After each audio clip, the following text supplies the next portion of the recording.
Welcome to Saturday Morning Cartoons. Crowned and Conquering. That was the theme for Noticon 15.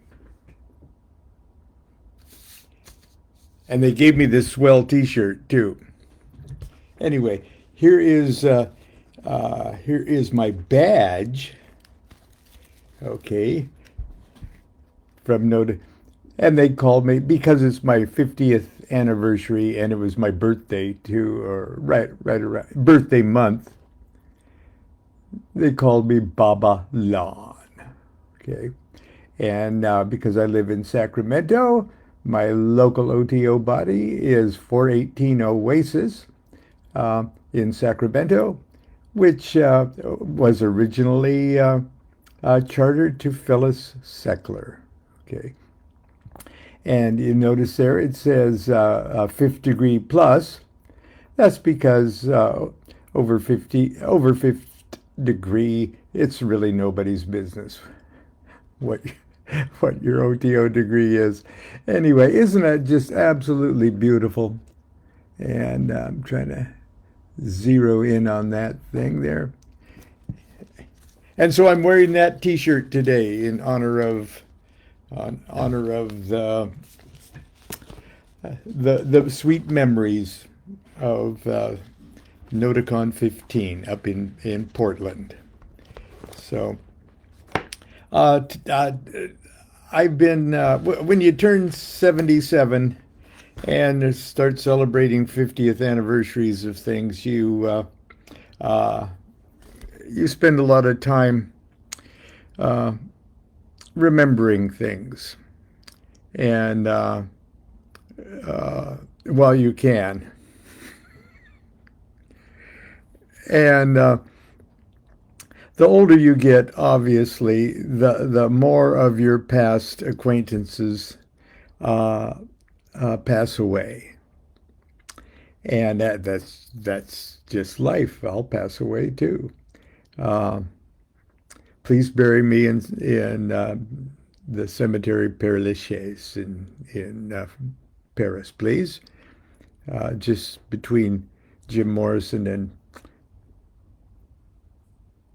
Balzac. Anyway, it's almost like you're living with an increasing population of ghosts. Not that that's a bad thing. It's a very good thing. And I've been privileged with an entire community of some of the most interesting ghosts in the world. And I'm a very lucky man because I've had the opportunity to pay tribute to many of those ghosts. And some of them aren't ghosts yet, even. They're still alive, and thank God they're my dear friends. See, what year was it? It's only 5 years ago. The good folks at Weiser agreed to allow me to introduce some of these ghosts and present friends in a book called Allow Me to Introduce. And I'm going to, it's not the sexiest of titles, okay? And I know everyone that enjoys my work or is interested in my work or is edified by my work in one way or another, to shoot for the hardcore stuff, the Enochian and the Goetia and especially the Tarot and Kabbalah. And when they see this book on Amazon or Barnes and Noble or someplace, they said, well, I could, who knows, So I wish I could say it was more popular than I believe it deserves to be. And I would certainly love to see it remain in print because it is uh, one of what I consider one of my most important work. So, uh, allow me to introduce my introduction, my preface here. It's only a minute. My dear friend, Brandy Williams, writes the introduction to allow me to introduce too, and her introduction is absolutely wonderful and definitely views and reviews this book from a woman's or a priestess's point of view. But here's how I introduced, or my preface. I'm a very lucky man. I've endured 72, now 77 years in relatively good health. I've always managed to reside with my family in a part of the universe that is warm, sunny, and relatively safe.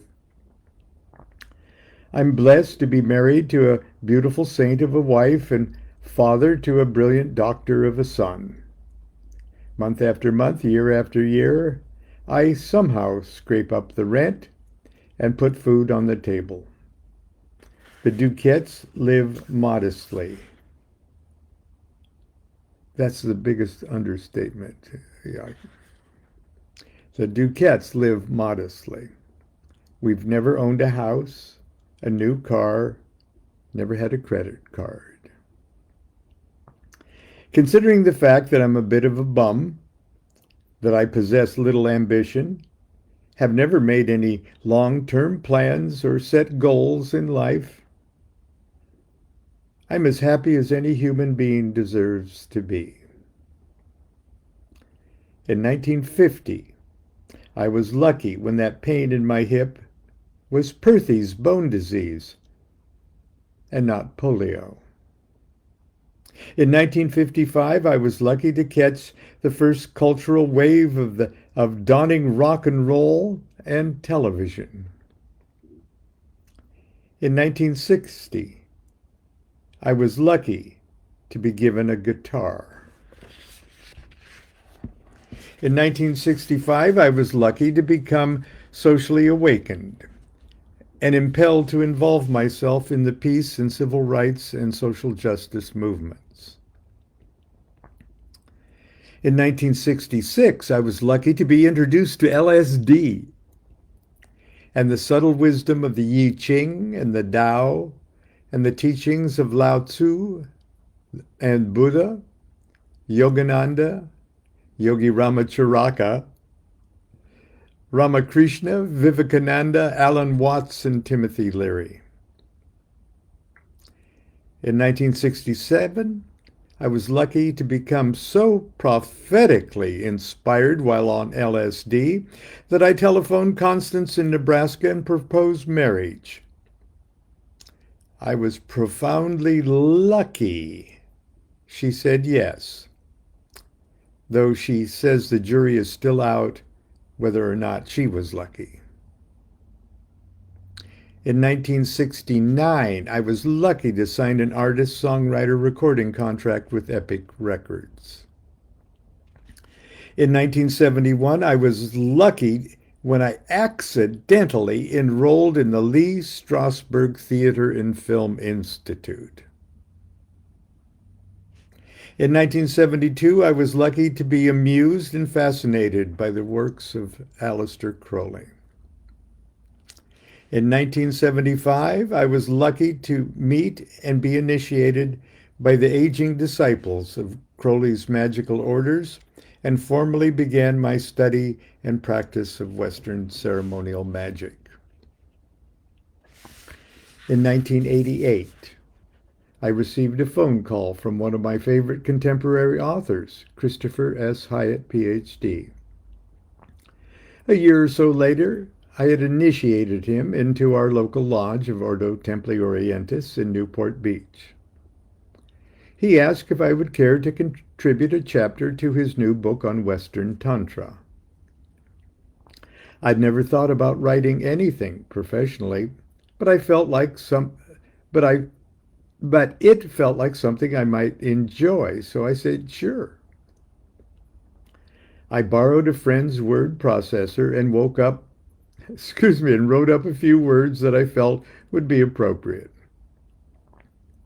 In 1990, Dr. Hyatt called again and asked if I'd be interested in co-authoring a book with him about the magical and Kabbalistic aspects of tarot vis-a-vis his Jungian theories on the subject.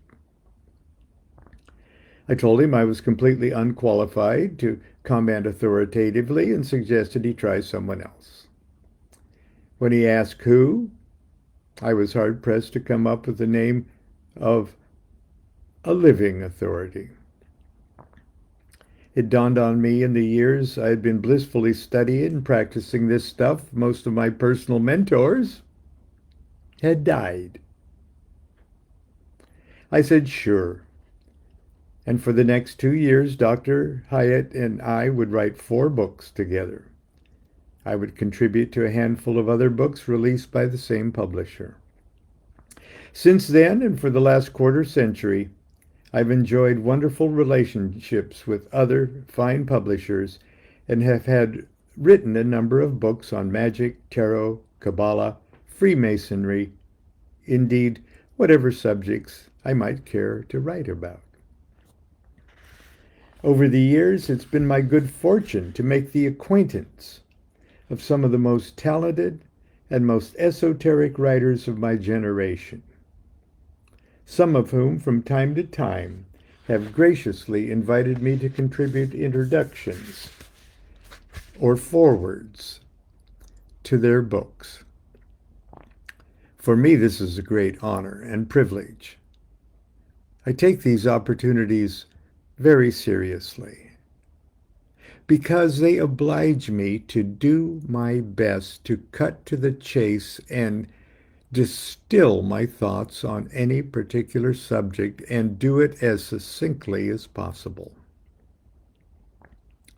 As a literary form, however, such introductory material is often skimmed over or ignored by the reader who is understandably anxious to get on with the meat of the text.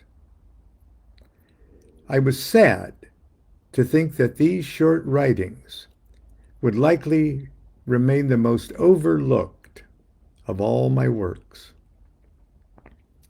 So I especially want to thank the various authors and publishers of the works represented here for allowing me to share them once again. As the various works spanned a broad range of magical subjects and decades of my own evolving understanding and opinions, I've grouped the essays together in the broadest subject categories, fully expecting the reader not to feel obliged to read the essays in strict order, but to jump around as interest and spirit moves. I'm leaving it to the reader's wise use of the contents page to navigate his or her way around. Okay, and I'm just going to show you that contents page, if I can. And here's how I've organized it. Part 1 is teachers, heroes, and mentors. Now that'll include Aleister Crowley, and you can see there several things by Israel Regardie. How to Make and Use Talismans is an introduction to a book that's very hard to get. And then I was asked by the publishers to write introductions to classics of magic. I wrote an introduction to Herman Slater's edition of The True and Faithful Relations and Opus Mago Kabbalisticum as Theosophicum, and one of my favorites, Cloud Upon the Sanctuary. And these are classics of magic that influenced me. And Modern Magic by my good friend Donald Craig.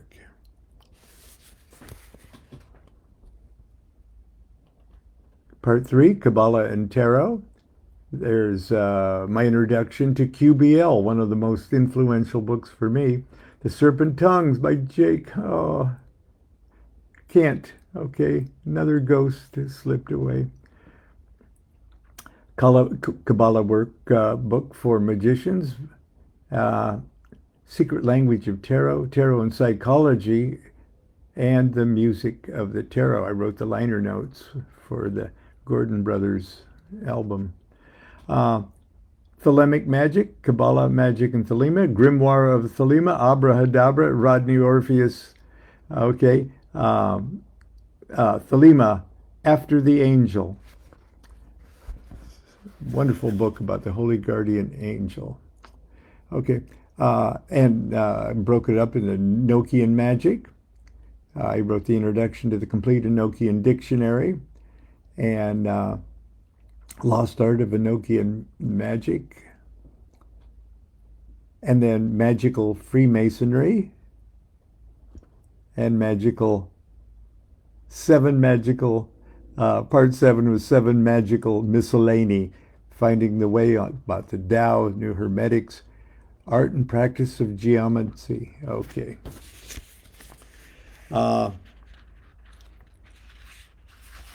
Let's see how long this is.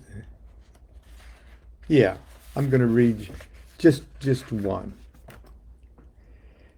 It's one that you might not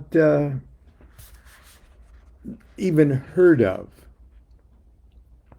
but if you're into this stuff now, you've probably come through a lot of material by the Golden Dawn, probably come through a lot of material by Arthur Edward Waite, probably came through a lot of material by Aleister Crowley, and all of it because of this tiny little book that I wrote the introduction to in 2012.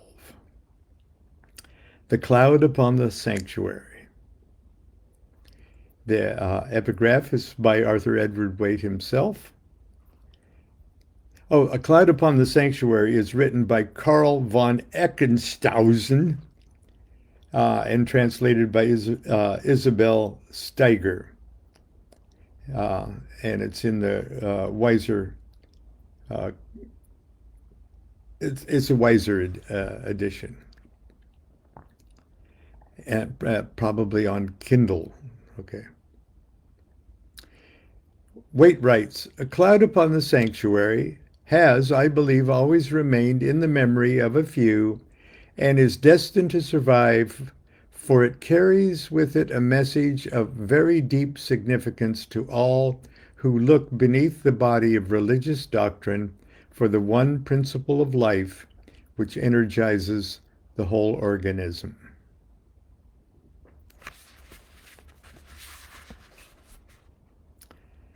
Even the most Pollyanna-ish among us will not deny that there's much unpleasantness in the world around us.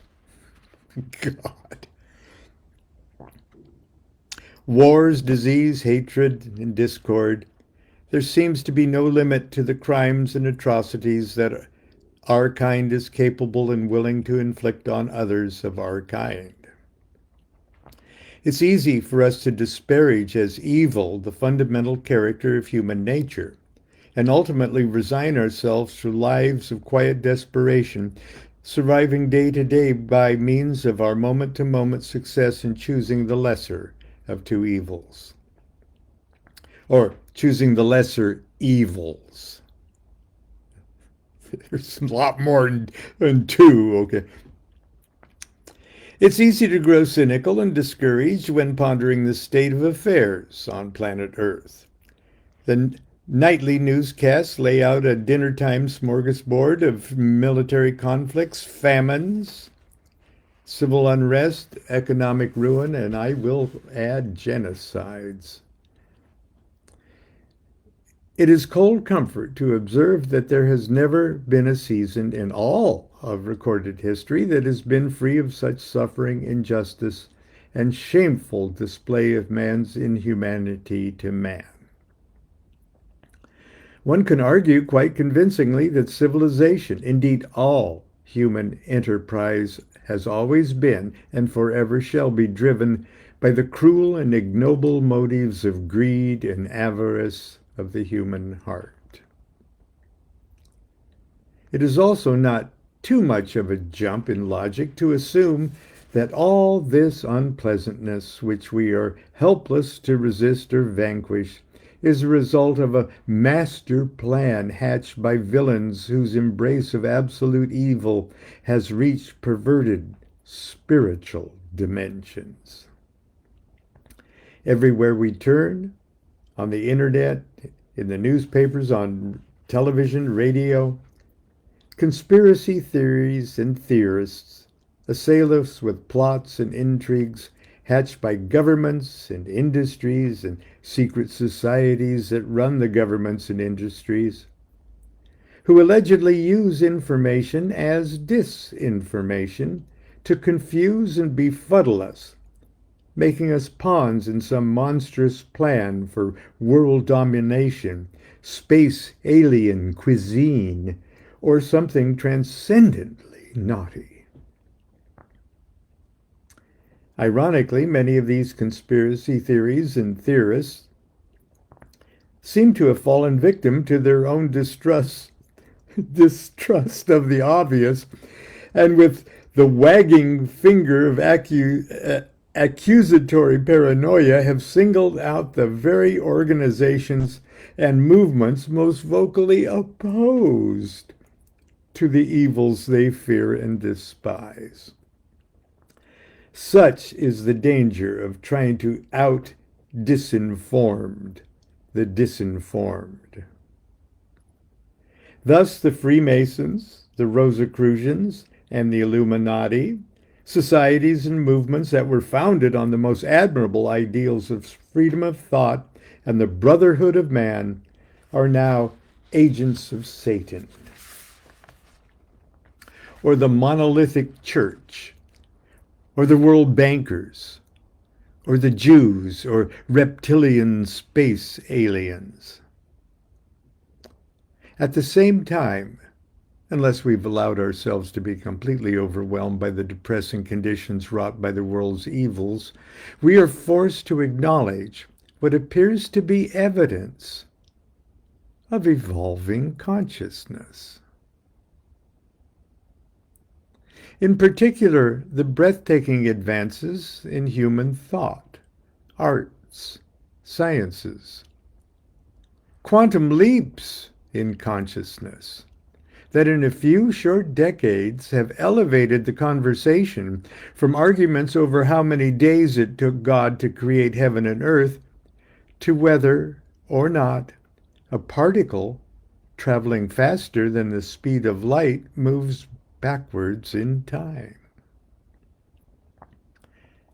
The theosophic and magical movements of the late 19th century optimistically latched on to the idea that such a master plan does indeed exist, that it is good, that it is facilitated by enlightened beings who have transcendently good motives, and that humanity advances and evolves spiritually, at least partially, because of their secret efforts on our behalf. Such is the premise and the promise of the cloud upon the sanctuary. The inimitable occultist and writer Arthur Edward Waite, who suggested this text to a young and impressionable Aleister Crowley, offers us the most thorough and erudite introduction to this edition of the classic work, and it is with particular pleasure that I present it now to you. That's just one little tidbit from Allow Me to Introduce. In my opinion, one of my best books that you've never read. And that's it for Saturday Morning Cartoons. Until tomorrow in Sunday school, continue to be good to yourself. Be good to each other. Do what thou wilt shall be the whole of the law. Love is the law. Love under will.